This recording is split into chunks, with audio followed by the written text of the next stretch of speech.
હું બોટાદમાં ત્યાં, અને ત્યારે ટીવીનો એવો કોઈ જમાનો નહોતો, પણ એ જે વાતાવરણ થયું ત્યારે ઘોડાગાડીમાં માઇક ફેરવવામાં આવતો અને લોકોને ચેતવણી આપવામાં આવતી કે ભાઈ આ રીતે યુદ્ધ હાલે છે, એટલે સાંજે ઘરમાં લાઇટો હોય તો બંધ રાખવી, સ્ટ્રીટ લાઇટ બંધ રહેતી, એટલે એમ રાતે કોઈ બહાર નહોતું નીકળતું.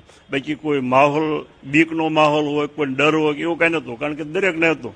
અને એ વખતે છાપાનું ચલણ એ જ છે, કારણ કે રેડિયો કોઈક પાસે હોય, ટીવી નહોતું અને મોબાઈલ નહોતો, યુગ નહોતો. બાકી મામલતદાર તરફથી સૂચનાઓ આપવામાં હતી કે આ રીતે છે, ધ્યાન રાખવું, અને ઘોડાગાડીમાં માઇક ફેરવવામાં આવતું હતું. એ વખતે 21 વર્ષ માહોલ આટલો બધો માહોલ નહોતો, કારણ કે અત્યારે જે ઉત્સાહ છે ને એ આ આતંકવાદીઓ આપણને હેરાન કરે છે, એટલે પબ્લિકમાં એક ઉત્સાહ હોય કે આને મટાડે થારું. એ વખતે બહુ, અને અમને ઉંમર નાની એટલે પહેલી વહેલીથી ખબર પડી કે ભાઈ આ યુદ્ધ છે, એમ કે ભાઈ શું કામ પાકિસ્તાન આરે છે એટલી ખબર હતી. એ વખતે હું તમને વાત કરું, હું ગામડામાં રહેતો, તો ગામડામાં લાઇટ નહોતી. ગામડામાં બધી લાઇટો આવી 1979, 80, 81, 82 પછી આવી. તો એ વખતે ગામડામાં લાઇટો હતી નહીં, તે પહેલાં ફાનસ હતા, તો એ ફાનસ જેગવ્યા હોય.